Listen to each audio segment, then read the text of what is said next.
Bonjour les amis, aujourd'hui nous sommes à bord de la MG4 Luxury sur lequel je vais vous expliquer le fonctionnement du limiteur de vitesse intelligent sur lequel il va certainement vous sauver le permis de conduire.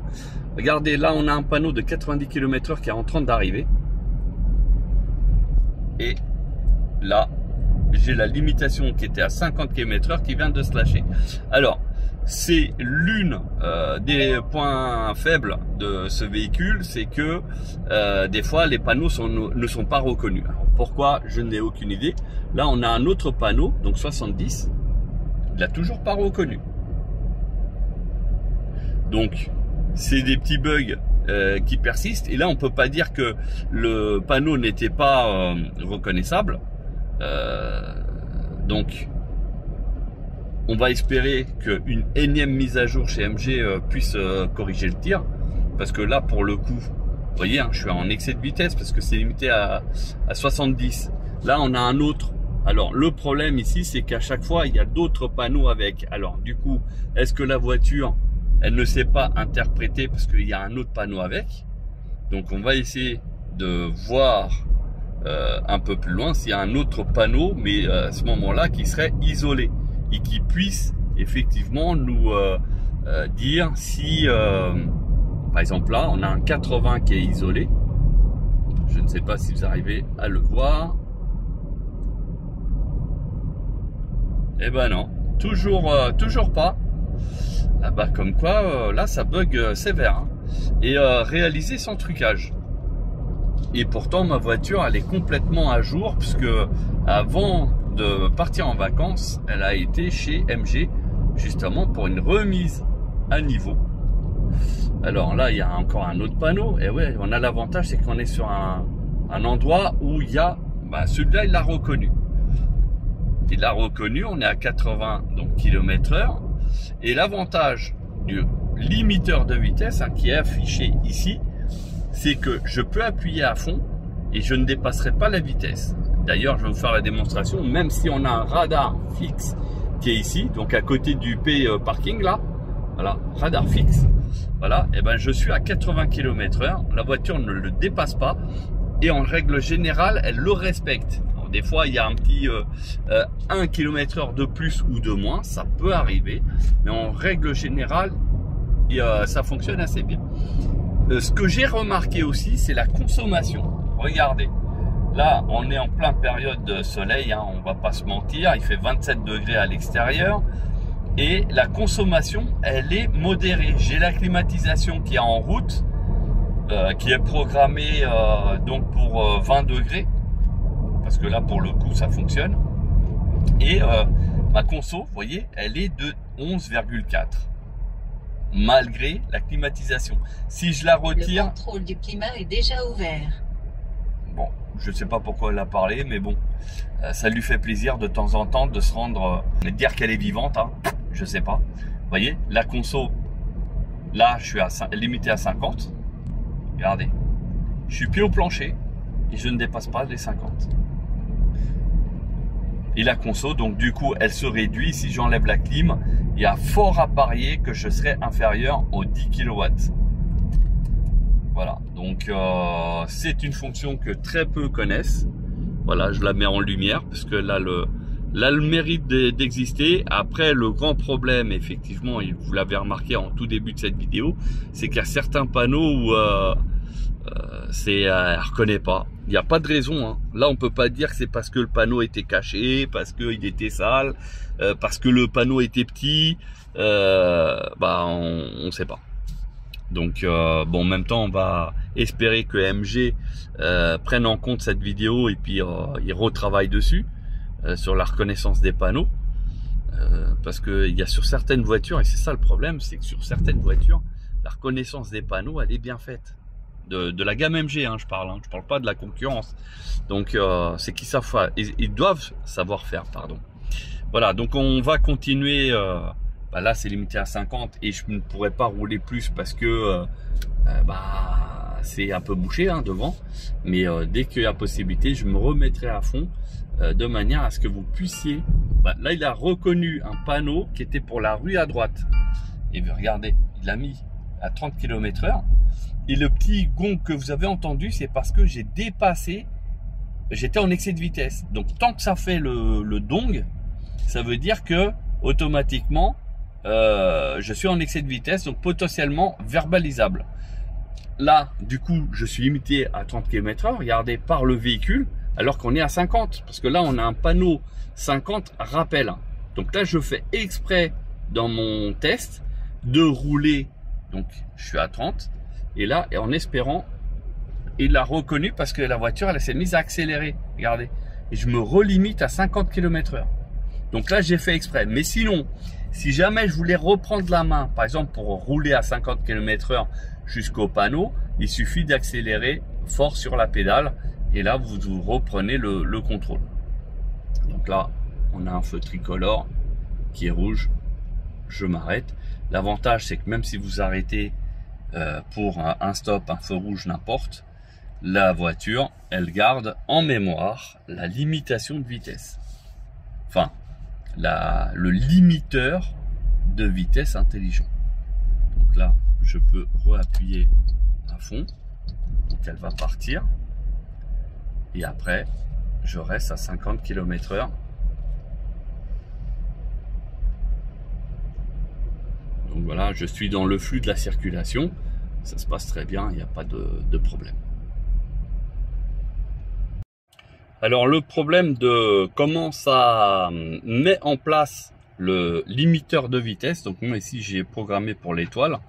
En fait, ça vient directement ici. En fait, en gros, hein, si on vient sur la maison, on va dire on va partir de là-dessus parce que vous n'avez pas forcément le même réglage que moi. Ok, vous allez ici sur voiture. Ok, vous allez dans MG Pilote qui se trouve ici. Là, il est en arrêt parce que bizarrement, quand on met limiteur de vitesse, il ne le garde pas en mémoire. Ça veut dire qu'au prochain arrêt, malheureusement, enfin quand vous allez verrouiller le véhicule, eh ben, il va l'enlever de la mémoire. Et c'est pour ça qu'il se mettra sur arrêt ici. Alors que si vous mettez le régulateur de vitesse, bizarrement, il va le garder en mémoire. Mais bon, c'est comme ça. Peut-être qu'il y a une mise à jour qui est en train de se travailler chez MG. Température qui vient d'augmenter à 31 degrés et je suis à l'ombre. Vous voyez, la voiture, elle est à l'ombre, elle n'est pas au soleil. Tac. Donc, comme quoi, il fait vraiment très très chaud aujourd'hui. Et on va... donc là, on est en mode activé. Ici, on a l'IM Auto qui vient de s'afficher. À savoir que si vous ne mettez pas la ceinture de sécurité, le système ne se fonctionnera jamais. Voilà. Donc là, on est bien dans la MG4. Comme vous pouvez voir, je mets la ceinture de sécurité. Au niveau de la consommation, là, vous voyez que je suis à 12,3. J'ai roulé presque 1 heure. Et tout simplement parce que 12,3, j'ai la clim qui tourne. Et oui, il fait 31 à l'extérieur à l'ombre. Donc automatiquement, il faut la clim. Elle n'est pas super forte, je l'ai mise à 18 degrés. J'ai baissé encore un petit peu parce que pour éviter de faire une grande soufflerie pour la vidéo, parce que sinon on entendrait souffler très très fort. Donc voilà, la caméra de recul qui fonctionne, pas trop mal. Bon, après c'est dommage, c'est pour l'écran, hein, il est vraiment petit. Un petit peu plus haut, ça serait pas du luxe. Alors, on va tout simplement tester. Je vais me remettre sur la route et on va vous reprendre ça. Ça va vite comprendre que c'est pratique. Alors, pour ceux qui connaissent, on est quand même sur une montée, malheureusement. Donc, la consommation, elle augmente aussi. Hein.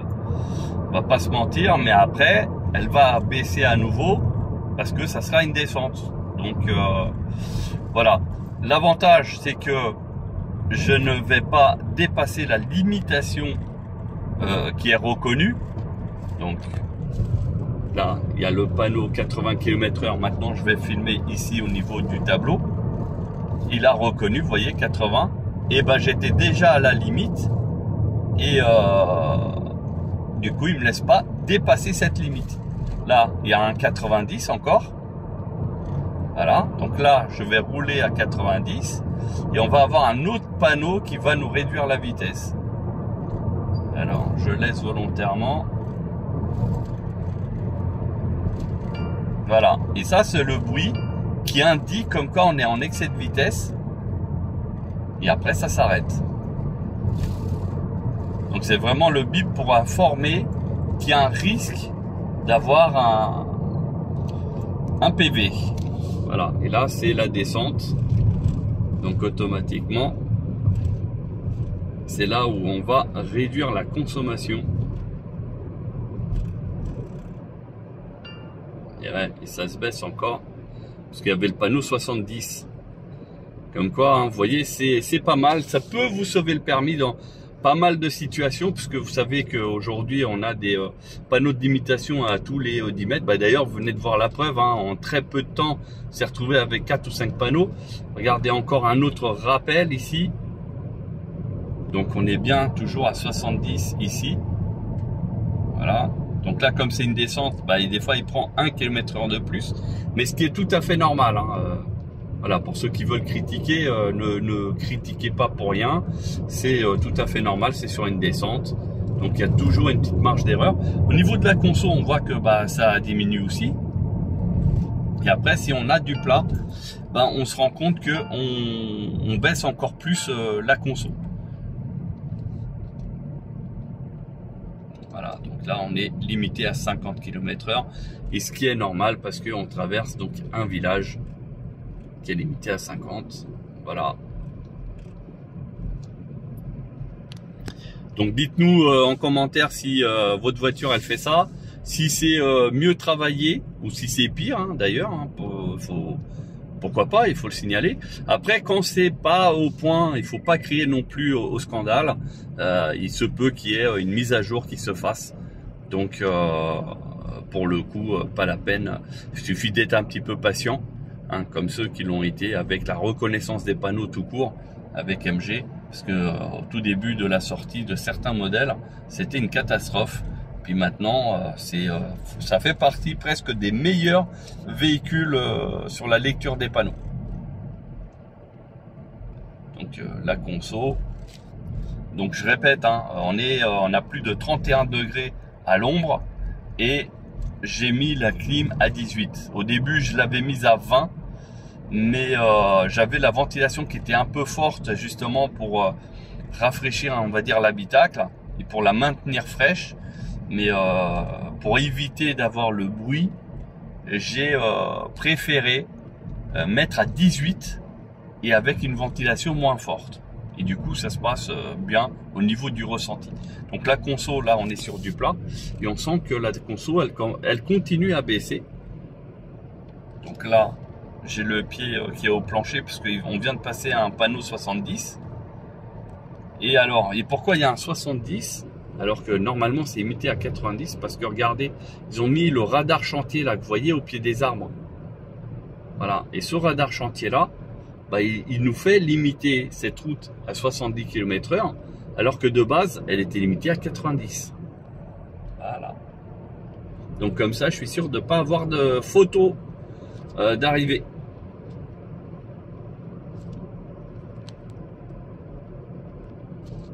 Alors le gros problème, c'est que, bah, vous voyez, hein, il panneau à 30 km/h, et ça fait très longtemps qu'on a passé les 30 km/h. Et bah, normalement là ici c'est limité même à 50. Et tant qu'il n'aura pas trouvé un panneau, il va me laisser à 30 km/h. Ouais, d'ailleurs là ça y est, je suis à fond. Et donc là je vais mettre mon clignotant pour laisser de passer une voiture qui est derrière moi. Ah, ça a repris. Donc il a lu en fait le panneau 90 km/h. Et là je vais pouvoir donc appuyer à fond, regardez. Et voilà, 90 km/h. Elle s'est ralentie automatiquement.